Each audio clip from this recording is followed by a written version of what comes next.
گەنج ئایندە هیوا ئەگەر چیرۆکی دەستگای ڕوانگە لە 2013 تا ئێستا کورد کەمەوە ڕەنگە بەو سێ وشەیە کورتکەینەوە.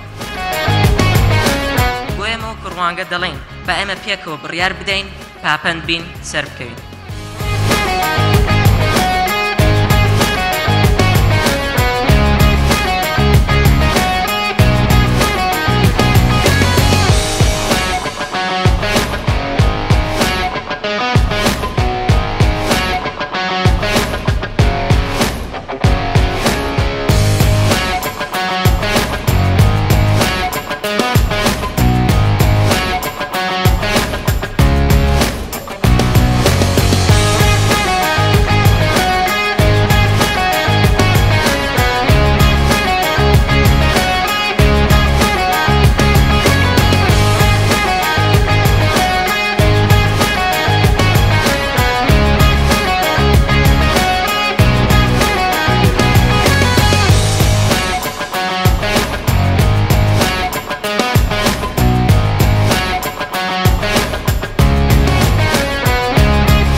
ئەم گەنجانەی لێرە بەشدارن لەم پشبڕکەیە نمونەی ئەو گەنجانن کە فعلەن پرۆئاکتیڤن، فعلەن بە دوای دروستکردنی دەرفەتی کار بۆ خۆیان و هاوڕێیانیان دەگەڕێن.